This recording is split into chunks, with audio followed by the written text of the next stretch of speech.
नमस्कार मित्रों, मैं डॉक्टर आईपी सिंह।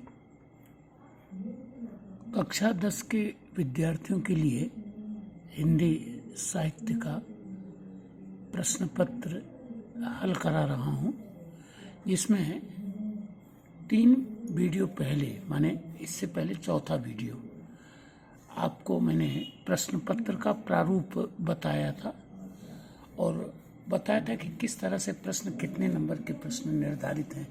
उसी क्रम में मैंने आपको अपठित बोध, जो पहला चैप्टर है, 5 अंक का आएगा, गद्यांश के 3 उदाहरण दे चुका हूं।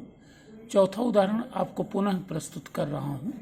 एक बार आप मेरे साथ जुड़ करके प्रयास करें। और जैसा मैंने बताया था कि सबसे पहले आप क्या करिए कि सबसे पहले जो ये गद्यांश दिया गया है, इसे एक बार पढ़िए और पढ़ने के बाद आंख मूंद के देखिए कि आपने क्या पढ़ा है, और फिर एक एक प्रश्न का उत्तर आप दीजिए। अगर आपको शंका हो तो जल्दी से पीछे आकर के और इस गद्यांश को देख लें, तो इससे आप आसानी से उत्तर दे सकेंगे। ठीक है ना। और मैंने आपको पहले भी निवेदन किया था कि ध्यान रखिए कि बहु विकल्प जहाँ होंगे, ऑप्शन जहाँ होगा, वहाँ थोड़ी सी आपको परेशानी होगी कि हो सकता है चारों उत्तर सटीक हों और उसमें से एक ज़्यादा सटीक हो, तो ज़्यादा सटीक वाला उत्तर आपको देना है। तो यहाँ थोड़ी सी सावधानी रखें, अच्छे अंक आपको मिल सकते हैं। तो चलिए पहले पढ़ते हैं, फिर प्रश्नों का उत्तर, और लास्ट में नीचे उत्तर दिया गया है जो मैं आपको दे दूंगा। तो साहित्यिक गद्यांश बहुचयनात्मक प्रश्न। तो ये चौथा गद्यांश है। सामान्यतः ईश्वर के 2 रूप माने गए हैं, सगुण एवं निर्गुण।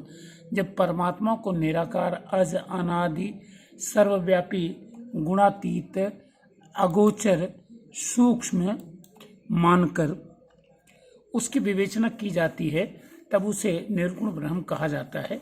और जब वही ब्रह्म सगुण साकार रूप धारण कर, नर शरीर ग्रहण कर नाना प्रकार के कृत्य करता है, तब उसे सगुण परमात्मा के रूप में जाना जाता है।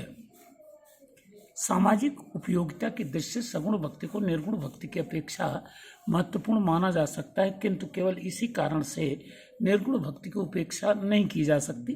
तत्कालीन परिस्थितियों में सगुणोपासक भक्त कवियों का सारा ध्यान इस ओर केंद्रित था कि हिंदू समाज को विघटन और उत्पीड़न से बचाया जा सके। इसलिए उन्होंने हिंदू समाज के विभिन्न घटकों को संगठित करने का कार्य किया। दूसरी ओर निर्गुणोपासक कवियों की दृष्टि हिंदू समाज को ही नहीं, अपितु संपूर्ण भारतीय समाज को एकता के सूत्र में पिरोने की ओर लगी हुई थी।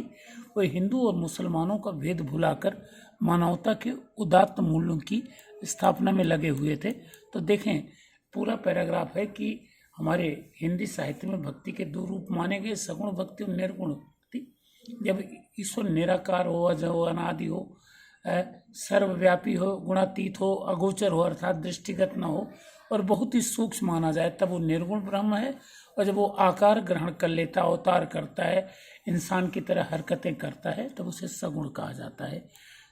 सगुण जो भक्ति हो वो सामाजिक धरातल पर ज़्यादा उपयुक्त मानी गई है, समझे ना। लेकिन इसका मतलब ये नहीं कि निर्गुण भक्ति जो है वह बहुत विशिष्ट नहीं है। हिंदू समाज को बचाने के लिए सगुण भक्तों ने प्रयास किया, तो निर्गुण भक्तों ने भी कोशिश किया कि जो हिंदू मुसलमान के रूप में समाज टूट रहा है उसे बचाया जाए। अब इसके बीच में हम चलें तो पहला प्रश्न है कि इस गद्यांश का उपयुक्त शीर्षक दीजिए। तो पहला है साकार एवं निराकार भक्ति, दूसरा है सगुण एवं निर्गुण भक्ति धारा, तीसरा है सामाजिक एकता और भक्ति, और चौथा है परमात्मा की सर्वव्यापकता। तो देखिए, इसमें जो भक्ति की बात की गई वो साकार और निराकार की भक्ति धारा की तो बात ही नहीं है। सामाजिक एकता को भक्ति के धरातल पर एक जगह उठाया गया है, और परमात्मा की सर्वव्यापकता तो बताई तो गई है, लेकिन वो भी एक स्थान पर। इसलिए ज़्यादा उपयुक्त उत्तर जो होगा क। तो ये ध्यान रखें। दूसरा जो है निर्गुण ब्रह्म कहा जाता है, गुणातीत, जो गुणों से परे है, अगोचर है, दृष्टिगत नहीं होता, जिसका आदि अंत नहीं है, ग। और चौथा उपर्युक्त सभी। तो निर्गुण भक्ति के जो अंतर्गत ब्रह्म की बात की गई है, वो दूसरे में घ उत्तर आपका आएगा। और तीसरा है जब ब्रह्म आकार धारण कर नाना प्रकार के कृत्य करता है तब उसको क्या कहते हैं? सगुण ब्रह्म, निर्गुण ब्रह्म, सगुण और निर्गुण ब्रह्म इनमें से कोई नहीं। तो क्लियर है कि जब ब्रह्म आकार ले लेगा और मनुष्य की तरह हरकतें करेगा तो सगुण ब्रह्म कहा जाएगा। नंबर 4, निर्गुण उपासक भक्त कवियों का ध्यान केंद्रित है हिंदू समाज को विघटन एवं उत्पीड़न से बचाने में। दूसरा, हिंदू समाज के विभिन्न समूहों को इकट्ठा करने में। नंबर 3, हिंदू और मुसलमान का भेद भुलाकर एक करने में। और 4, इनमें से सभी कृत्य करने में। तो देखिए भक्ति काल में तो सभी कृत्य हुआ, लेकिन पहले जो 2 कृत्य थे वो सगुण भक्ति के अंतर्गत ज़्यादा थे, और तीसरा जो कृत्य है वो निर्गुण भक्ति के अंतर्गत किया गया, निर्गुण संतों ने किया, इसलिए इसका उत्तर होगा ग। और चौथा अंतिम प्रश्न 5वां है कि निर्गुण सगुण भक्ति को निर्गुण की अपेक्षा महत्वपूर्ण क्यों माना जाता है? तो आर्थिक दृष्टि से, ऐतिहासिक दृष्टि से, धार्मिक दृष्टि से या सामाजिक दृष्टि से? तो निश्चित रूप से यह सामाजिक दृष्टि से महत्वपूर्ण था। ऊपर भी आया हुआ है, अगर आप देखने की कोशिश करें तो यहाँ लिखा गया कि सामाजिक उपयोगिता की दृष्टि से सगुण भक्ति को निर्गुण भक्ति की अपेक्षा महत्वपूर्ण माना जा सकता है।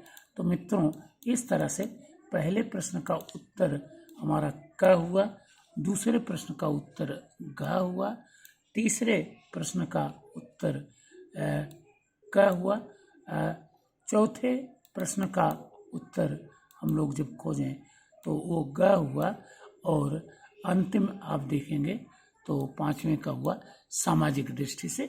और ये उत्तर मैंने नीचे डाल दिए हैं, इसको आप देख सकते हैं, नीचे से ये उत्तर आपको मिल जाएगा। ठीक है, तो आशा है कि आपको ये वीडियो पसंद आएगा। अच्छा लगे तो लाइक करें, सब्सक्राइब करें, और अपनी टिप्पणी भी हमें देते रहें कि इससे कुछ लाभ आपको मिल रहा है या नहीं। अगली वीडियो में फिर मिलते हैं। थैंक यू, धन्यवाद।